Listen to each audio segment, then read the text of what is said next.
안녕하십니까, 바라신입니다. 오늘은 인간이길 포기하고 끔찍한 범죄를 저지른 살인마와 사랑에 빠진 4명의 여인에 대해 이야기해드리겠습니다.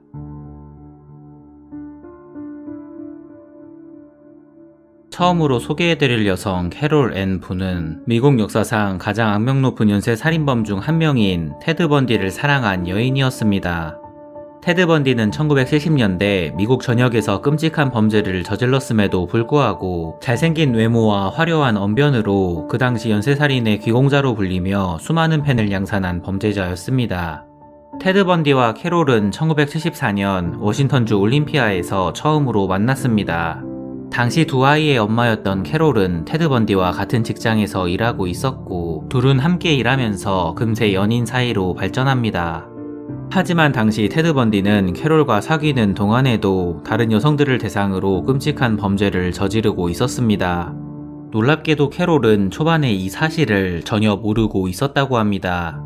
하지만 이후 캐롤은 테드 번디의 비밀을 조금씩 알게 되었지만 여전히 그를 믿고 따랐습니다.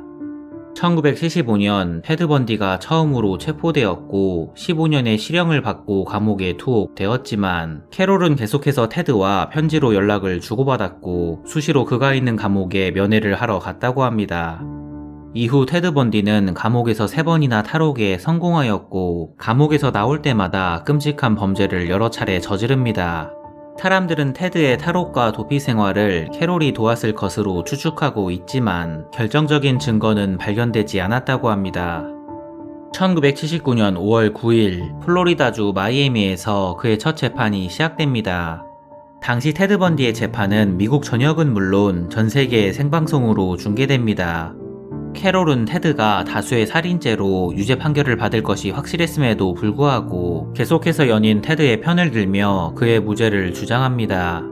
놀랍게도 그녀는 테드의 재판을 돕기 위해 테드 번디가 재판을 받고 있던 플로리다로 이사까지 했다고 합니다. 이후 1980년 테드 번디의 재판 도중 세상을 놀라게 한 충격적인 사건이 발생합니다. 테드 번디가 모든 사람들이 지켜보는 가운데 재판장의 캐롤을 증인으로 세운 뒤 그녀에게 프로포즈를 한 것이었습니다. Carol, do you want to marry me? Yes. And I want to marry you. Yes. I do want to marry you. 당시 이미 사형 선고를 받은 테드는 자신의 추가적인 범행을 가려내는 재판 자리에서 반성도 없이 어처구니 없는 짓을 저지른 것이었습니다. 하지만 캐롤에겐 그런 것은 중요하지 않았습니다. 당시 그녀에겐 사랑하는 남자와 결혼하는 것만큼이나 중요한 건 없었습니다.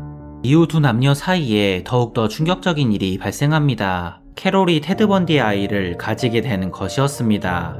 당시 사형수였던 테드의 아이를 캐롤이 가지는 것은 아무리 봐도 불가능해 보였습니다. 하지만 당시엔 미국 교도소에선 간수에게 뇌물을 주면 사형수와 그의 연인에게 둘만의 시간을 보낼 수 있도록 해주는 관행이 있었다고 합니다. 결국 1982년 캐롤은 테드 번디의 딸 로즈 번디를 낳게 되었고 그녀는 주기적으로 딸과 함께 테드에게 면회를 갔다고 합니다. 하지만 1986년 갑자기 캐롤은 알 수 없는 이유로 테드와 이혼을 하게 되었고 3년 뒤인 1989년 테드가 전기이자 위에서 생을 마감할 때까지 그를 한 번도 찾아가지 않았다고 합니다.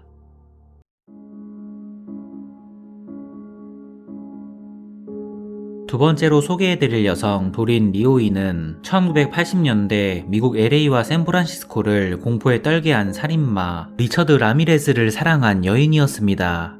리처드 라미레즈는 1984년부터 1985년까지 1년간 밤의 도시 외곽 주택가를 돌며 무차별적으로 범죄를 저질러 나이트 스토커라는 별명으로 불린 끔찍한 범죄자였습니다.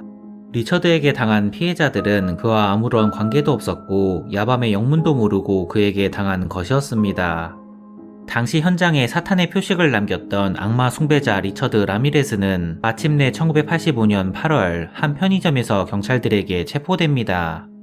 악명 높은 범죄자 리처드는 곧바로 감옥에 수감되었고 1989년 유죄 판결을 받고 사형을 선고받습니다. 하지만 리처드 라미레스가 사형수로 감옥에 수감된 이후 놀라운 일이 발생합니다. 바로 이 끔찍한 살인마에게 엄청난 수의 팬들이 생기게 된 것이었습니다. 사형수였지만 결혼을 안 한 독신남이자 미남이었던 리처드에게 감옥으로 수많은 러브레터가 도착합니다. 하지만 대부분 일회성으로 보낸 편지였는데 그중 가장 집요하게 편지를 보낸 한 여자가 있었습니다. 그녀의 이름은 한 잡지의 편집자인 도린 리오이라는 여성이었고, 그녀는 리처드가 체포된 1985년부터 1996년까지 무려 11년 동안 75통의 편지를 감옥에 있는 리처드를 위해 보냈다고 합니다. 도린 리오이는 리처드의 유죄 판결과 수많은 범죄 증거에도 불구하고 항상 그가 무죄라고 믿었습니다. 결국 1996년 리처드와 도린 리오이는 감옥에서 결혼을 하게 됩니다. 두 커플은 감옥에서 일주일에 4번 이상 만났고, 리처드의 부인 도린 리오이는 항상 감옥에서 가장 먼저 그를 만나는 방문객이었다고 합니다. 도린 리오이는 리처드의 사형이 집행되는 날 자신도 그를 따라갈 것이라고 항상 말하고 다녔다고 합니다. 하지만 2013년 림프종으로 리처드가 감옥에서 병사하기 몇 달 전, 그녀는 리처드 라미레즈와 갑자기 헤어집니다. 이상하게도 도린 리오이는 리처드 라미레즈가 죽는 날까지 서류상으론 여전히 그의 아내로 남아 있었다고 합니다.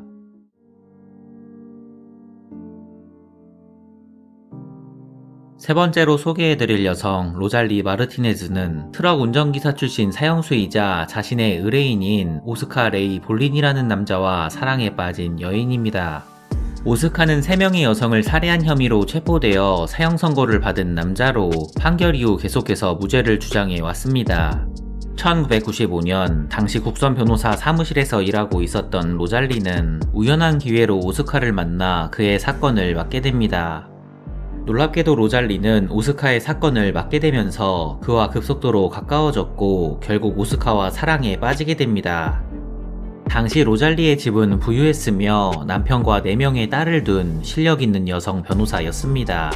하지만 결국 그녀는 사형수이자 의뢰인 오스카 때문에 남편과 4명의 딸을 버리고 언제 죽을지도 모르는 사형수 오스카를 선택한 것이었습니다.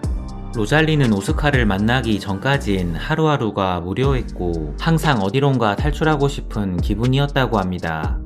로잘리는 오스카를 처음 본 순간부터 그가 범인이 아니라고 확신했고 반드시 그의 무죄를 밝혀내겠다고 다짐했다고 합니다. 1996년 10월 5일, 놀랍게도 로잘리는 자신의 아파트에서 목사가 참석한 가운데 전화로 감옥에 있는 오스카와 결혼식을 올립니다. Oscar, do you take Rosalie to be your lawful wedded wife? Yes, I do. Rosalie, do you take Oscar to be your lawful wedded husband? Yes, I do. I now pronounce you husband and wife. Congratulations. 하지만 안타깝게도 결혼식이 끝난 지 불과 며칠 후에 법원에서 오스카의 사형 판결이 확정됩니다. 이후 로잘리는 남편 오스카의 무죄를 입증하기 위해 수년간 노력을 하였으나 결국 2016년 1월 7일 남편 오스카는 형장의 이슬로 사라집니다. 로잘리는 오스카가 세상을 떠나는 그 순간까지 그를 지켜보고 있었다고 합니다.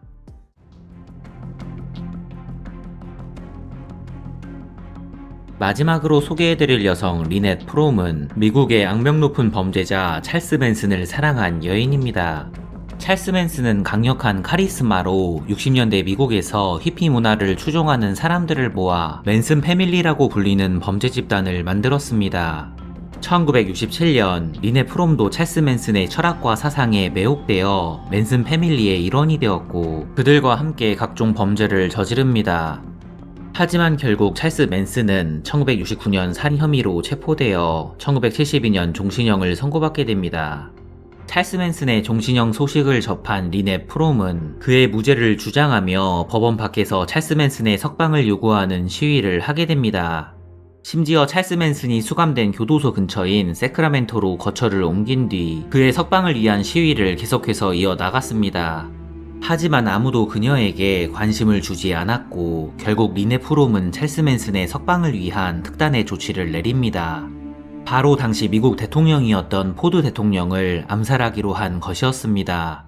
리넷 프롬은 뉴스를 보고 1975년 9월 5일 아침에 포드 대통령이 세크라멘토의 국회의사당 공원에서 연설을 할 계획이라는 것을 알게 됩니다. 1975년 9월 5일 아침, 그녀는 빨간색 드레스를 입고 왼쪽 다리에 권총을 묶은 뒤 포드 대통령이 연설하는 장소로 향합니다. 리네 프롬은 연설을 마치고 내려오는 포드 대통령에게 천천히 접근하였고 45구경 반자동 권총을 꺼내 포드 대통령을 향해 방아쇠를 당깁니다. 하늘에서 4발의 총성이 울려 퍼졌고 공원은 아수라장이 되었습니다. 공원에 모인 사람들은 비명을 지르며 달아났고 곧바로 리네 프롬은 경호원들에게 제압됩니다. 하지만 이때 이상한 일이 발생합니다. 리네 프롬이 가지고 있던 권총의 탄창이 비어 있었던 것이었습니다. 당연히 총알이 없는 권총으로 저격당한 포드 대통령은 아무런 피해도 입지 않았습니다. 수갑이 채워지는 동안 그녀는 방송국 카메라를 향해 탄창이 비어있다고 강조하였고 이후 그녀의 집 화장실 바닥에서 버려진 탄약이 발견됩니다. 조사 결과 리네 프롬은 포드 대통령 암살 시도를 통해 대중들의 관심을 받아 찰스 맨슨의 무죄를 주장하기 위해 범행을 저지른 것이었습니다. 그녀는 처음부터 정말로 대통령을 암살할 생각은 전혀 없었던 것이었습니다. 하지만 케네디 대통령 암살 이후 대통령 암살 시도 시 무조건 종신형을 선고한다는 법에 따라 그녀는 종신형을 선고받게 됩니다. 이후 1985년 리네 프롬은 가석방 자격을 얻었으나 찰스 맨슨이 감옥에 있는 한 자신도 감옥에 있겠다고 말하며 석방을 거부합니다. 시간이 흘러 2009년 8월 14일 드디어 리네 프롬은 60세의 나이에 가석방으로 풀려납니다. 2017년 찰스 맨슨은 감옥에서 사망하였고 이후 2019년 리네 프롬은 언론과의 인터뷰에서 자신은 아직도 찰스 맨슨을 사랑하고 있다고 말했다고 합니다. 영상을 재밌게 보셨다면 구독과 좋아요 부탁드리겠습니다. 감사합니다.